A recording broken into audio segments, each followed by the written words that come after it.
യേശുമിശിഹായ്ക്ക് സ്തുതിയായിരിക്കട്ടെ. വലിയ നോയമ്പിൻ്റെ 40-ാം ദിവസത്തിലേക്ക് നമ്മൾ പ്രവേശിക്കുകയാണ്. 40-ാം വെള്ളി. 40 ദിവസം പെട്ടെന്ന് പോയി എന്ന് നമുക്ക് പറയാൻ പറ്റും. പരിശീലനത്തിലൂടെ, പ്രാർത്ഥനയിലൂടെ, യോഗയുടെ പരിശീലനത്തിലൂടെ, ഭക്ഷണത്തിൻ്റെ ക്രമത്തിലൂടെയൊക്കെ നമ്മൾ ഏറെ മാറ്റത്തിന് വിധേയപ്പെട്ടു എന്ന് ഞാൻ വിശ്വസിക്കുകയാണ്. എത്ര പേര് എന്നുള്ളതല്ല, 2 പേരെങ്കിൽ 2 പേര്, 10 പേരെങ്കിൽ 10 പേര്, അത് മാറ്റം തന്നെയാണ്. ഇന്നത്തെ തിരുവചന ഭാഗത്തിലേക്ക് നമുക്ക് വരാം. യോഹന്നാന്റെ സുവിശേഷം 11-ാം അധ്യായം 38 മുതലുള്ള വാക്യങ്ങൾ. ലാസറിനെ ഉയർപ്പിക്കുന്ന കർത്താവിനെ നമ്മൾ കാണുകയാണ്. ലാസറിൻ്റെ കബറടക്കങ്ങളിൽ വന്നിട്ട് അവൻ ജനക്കൂട്ടത്തോട് പറയുന്നുണ്ട്, ജനങ്ങളെല്ലാം അവിടെ ഒരുമിച്ച് കൂടി ജനക്കൂട്ടത്തോട് പറയുന്നുണ്ട്, ഈ കല്ലറയുടെ കല്ല് എടുത്തു മാറ്റുവിൻ. അവർ ആ കല്ല് എടുത്തു മാറ്റി. സർവശക്തനായ ദൈവത്തിന് വേണമെങ്കിൽ ഒരു വാക്കുകൊണ്ട് ആ കല്ലിനെ പൊട്ടിച്ച് കളയാമായിരുന്നു, അല്ലെങ്കിൽ അതിനെ മാറ്റാൻ സാധിക്കുമായിരുന്നു. പക്ഷേ ഈശോ അത് ചെയ്തില്ല. എന്താണ് അതിൻ്റെ അർത്ഥം? അവിടെ കൂടി നിൽക്കുന്നവരുടെ സഹകരണം ഈശോ ആവശ്യപ്പെടുകയായിരുന്നു. നമ്മുടെ ഓരോരുത്തരുടെയും സഹകരണം ഈശോ ആവശ്യപ്പെടുന്നുണ്ട്. എൻ്റെയും നിങ്ങളുടെയും വ്യക്തിജീവിതത്തിൽ ദൈവത്തിൻ്റെ അത്ഭുതം വേണോ, അത്ഭുതം കാണണോ? തീർച്ചയായിട്ടും ഞാനും നിങ്ങളും സഹകരിച്ചേ മതിയാവും. എൻ്റെയും നിങ്ങളുടെയും ജീവിതത്തിൻ്റെ സഹകരണം എന്നതുകൊണ്ട് ഉദ്ദേശിക്കുന്നത് മറ്റൊന്നുമല്ല, ക്ഷമയോടുകൂടി കാത്തിരിക്കുക.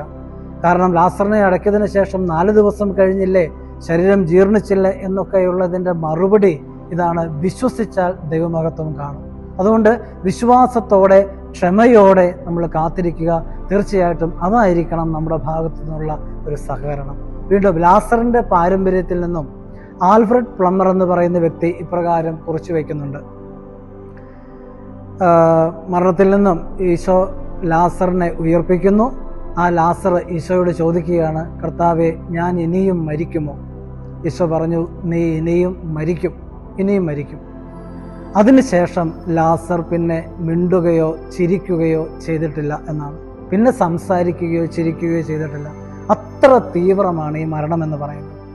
പിന്നെ മിണ്ടിയിട്ടില്ല എന്നാണ് പറയുന്നത്. പ്രിയപ്പെട്ടവരെ, ഓർത്തു നോക്കുക, ആ മരണത്തിന് വേണ്ടിയുള്ള ഒരുക്കമാണ് നമ്മുടെ ജീവിതമെങ്കിൽ ഇനിയും എന്തുമാത്രം നമ്മൾ ഒരുങ്ങേണ്ടതായിട്ടുണ്ട്.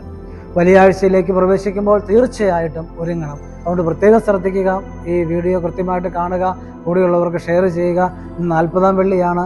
നോയമ്പ് എടുത്തതിന് ശേഷം 40 ദിവസം, ഇനിയുള്ള പ്രധാനപ്പെട്ട ദിവസങ്ങൾ, വലിയ ആഴ്ചയിലേക്ക് നമ്മൾ പ്രവേശിക്കുകയാണ്. ഒരുക്കത്തിൻ്റെ ദിവസങ്ങളായിരിക്കട്ടെ ഇനി അങ്ങോട്ട്. എങ്ങനെയാണ് ഒരുങ്ങേണ്ടത്? ഇന്ന് വെള്ളിയാഴ്ച വൈകുന്നേരം നിർബന്ധമായും, ഇന്ന് ഉപവാസത്തിൻ്റെ ദിവസമാണ്, ബാലസുധ നമ്മൾ ആദ്യം ഒന്ന് കഴിച്ചിരുന്നു നോയമ്പിലേക്ക് പ്രവേശിക്കാൻ. ഇനി വലിയാഴ്ചയിലേക്ക് പ്രവേശിക്കുന്നതിന് മുൻപ് ഇന്ന് വൈകുന്നേരം, ഇന്ന് ഉപവാസമാണ്, അതുകൊണ്ട് വൈകുന്നേരം ഭക്ഷണമൊന്നുമില്ല. പക്ഷെ വൈകുന്നേരം കിടക്കാൻ പോകുന്നതിന് മുമ്പ് ബാലസുധ ഒരു 5 തുള്ളി കുടിച്ചിട്ട് കിടക്കുക. അത് കുടിക്കേണ്ട വിധമൊക്കെ ഞാൻ നേരത്തെ പറഞ്ഞു തന്നിട്ടുണ്ട്.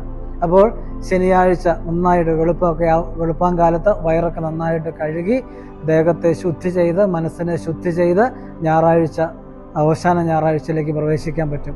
ഇനി ഓശാന ഞായറാഴ്ച മുതൽ ഈസ്റ്റർ വരെയുള്ള ആ ദിവസങ്ങളിൽ നമ്മൾ വളരെ വ്യത്യസ്തമായിട്ടുള്ള പരിശീലനവും വ്യത്യസ്തമായിട്ടുള്ള ഭക്ഷണവുമായിരിക്കും. അതായത് ഈ ഓശാന ഞായറാഴ്ച മുതൽ ഒരാഴ്ചത്തേക്ക് നമ്മൾ വേവിച്ച ഭക്ഷണം ഒന്നും കഴിക്കുന്നില്ല. പച്ചക്കറികളും പഴവർഗ്ഗങ്ങളും മാത്രം, വേവിക്കാത്തത് മാത്രം. അപ്പോൾ ശരീരത്തെ ശുദ്ധി ചെയ്ത് ഈ വേവിക്കാത്ത ഭക്ഷണവും കഴിച്ച്, പച്ചക്കറികളും പഴവർഗ്ഗങ്ങളും മാത്രം കഴിച്ച്, കൃത്യമായിട്ടുള്ള പ്രാണായാമയും മെഡിറ്റേഷനും പ്രാക്ടീസ് ചെയ്താൽ 100% നിങ്ങളുടെ പല രോഗങ്ങളും ഈ ഒരാഴ്ച കൊണ്ട് മാറിപ്പോകും. 100% നിങ്ങളുടെ രോഗങ്ങൾ മാറിപ്പോകും. നമ്മൾക്ക് ഇങ്ങനെയുള്ള ഒരുക്കങ്ങളൊന്നുമില്ല. നമ്മൾ അതീവ താല്പര്യത്തോടെ ഒരുങ്ങുകയാണ്. കാരണം പ്രിയപ്പെട്ടവർ, ഇതാണ് വലിയ ആഴ്ച എന്നൊക്കെ പറയുന്നത്.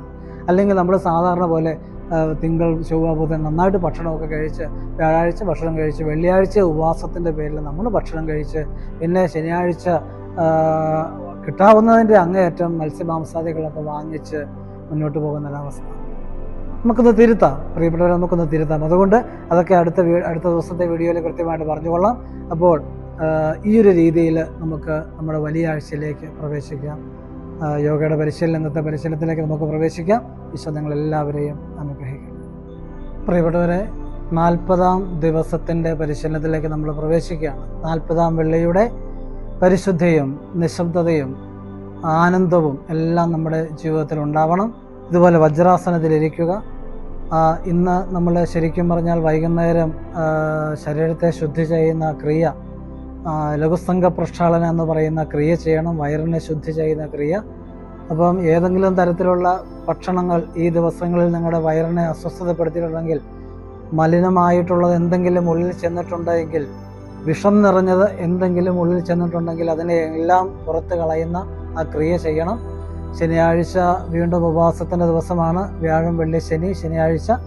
അപ്പം അന്ന് കൂടുതൽ വെള്ളവും വൈകുന്നേരം ഒരല്പം കഞ്ഞിയൊക്കെ കുടിക്കാം. ഏറ്റവും പരിശുദ്ധമായ രീതിയിൽ ഞായറാഴ്ചയിലേക്ക്, ഓശാനയിലേക്ക് നമ്മൾ പ്രവേശിക്കുകയാണ്. പിന്നെ ഓശാന മുതൽ അങ്ങോട്ട് ഞാൻ കൃത്യമായിട്ട് പറഞ്ഞുകൊള്ളാം. ഞാൻ സൂചിപ്പിച്ചതുപോലെ 100% നിങ്ങളുടെ ശരീരത്തെ, മനസ്സിനെ ശുദ്ധി ചെയ്യുന്ന, വിശുദ്ധിയിലേക്ക് വരുന്ന ഒരു പരിശീലനം. മാത്രമല്ല, വെള്ളിയാഴ്ച നിങ്ങളുടെ ജീവിതത്തിൽ ഇതുപോലെ നിങ്ങൾ വെള്ളിയാഴ്ചയുടെ ഓരോ തിരുക്കർമ്മവും ഇതുപോലെ നിങ്ങൾ കൊണ്ടാടിയിട്ടില്ല, അതുപോലെ നന്മയിലേക്ക് നിങ്ങൾക്ക് വരാനായിട്ട് പറ്റുകയും ചെയ്യും. നമ്മൾ ഇന്നത്തെ പരിശീലനത്തിലേക്ക് വരുന്നത് ഇതാണ്. ഇതുപോലെ വജ്രാസനത്തിലിരിക്കുക, കൈകൾ മടിയിൽ വിശ്രമിക്കട്ടെ. ഡീപ്പായിട്ട് ശ്വാസം ഉള്ളിലേക്ക് എടുക്കുക, പുറത്തേക്ക് വിടുക, മനസ്സിനെ ശാന്തമാക്കുക. ഈശോയോട് നമുക്ക് പ്രാർത്ഥിക്കാം. ഇന്നത്തെ ദിവസത്തിൻ്റെ നന്മ ഉൾക്കൊണ്ടുകൊണ്ട് തന്നെ കൈകൾ റബ്ബ് ചെയ്യുക, മുഖത്ത് ചൂട് കൊടുക്കുക.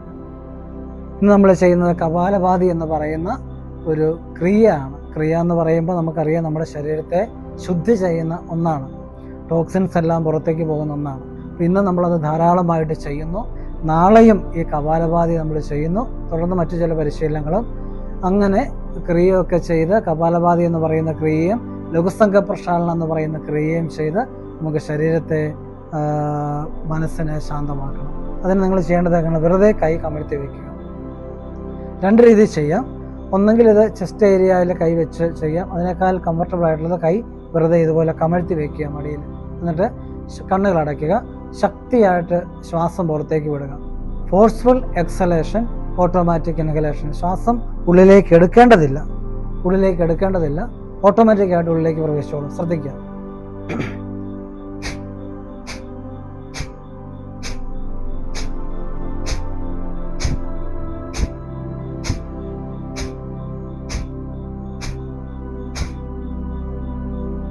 അതിനുശേഷം അല്പസമയം റിലാക്സ് ചെയ്യുക. നന്നായിട്ട് ശ്വാസം എടുക്കുന്നു, പുറത്തേക്ക് വിടുന്നു, 2 നോസ്ട്രിൽസിലൂടെയും. വീണ്ടും അടുത്ത ഒരു പ്രാക്ടീസ് ഇതുപോലെ തന്നെ ഈ കപാലഭാതി ഒരു 15 പ്രാവശ്യം. സ്റ്റാർട്ട്.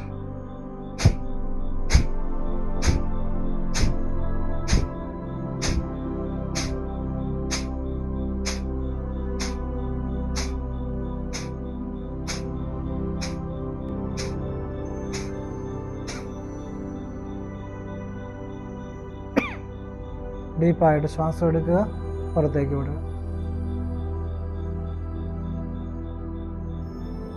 അപ്പോൾ 15 പ്രാവശ്യം ചെയ്തു, അല്പസമയം റെസ്റ്റ്. 15 പ്രാവശ്യം ചെയ്തു, അല്പസമയം റെസ്റ്റ്. വീണ്ടും അടുത്ത 15 പ്രാവശ്യം ചെയ്യുമ്പോൾ നിങ്ങൾ ശ്രദ്ധിക്കണം, 15ാമത്തെ പ്രാവശ്യം ഫോഴ്സ്ഫുള്ളായിട്ട് അങ്ങ് കംപ്ലീറ്റ് എക്സൈൽ ചെയ്യുക.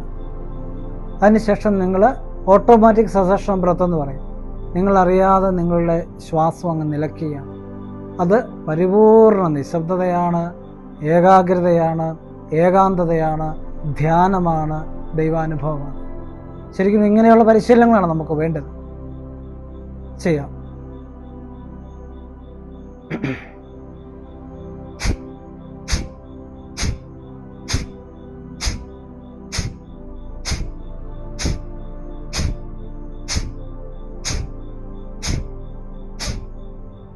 കംപ്ലീറ്റ്. ഇനി ശ്വാസം എടുക്കുന്നില്ല.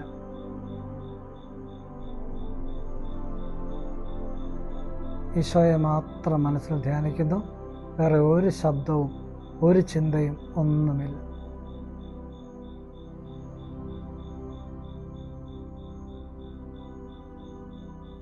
ബലം പിടിച്ച് നിങ്ങൾ ശ്വാസം പിടിച്ചു വെക്കേണ്ട.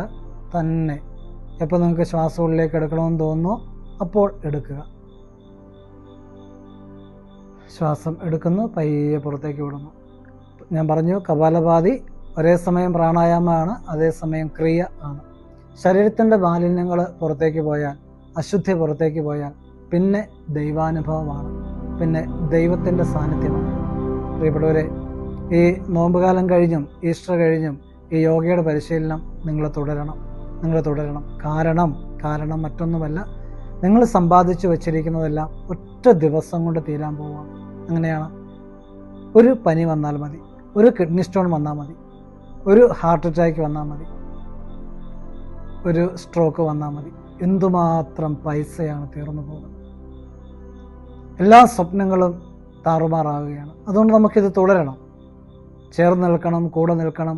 നമുക്കൊരുമിച്ച് ആരോഗ്യത്തിൻ്റെ ആത്മീയ യാത്ര മുന്നോട്ട് കൊണ്ടുപോകാം. കണ്ണുകളടയ്ക്കാം, ഈശോയ്ക്ക് നന്ദി പറയാം. ഈ ദിവസത്തിൻ്റെ എല്ലാ നന്മയും ദൈവം നിങ്ങൾക്ക് നൽകട്ടെ.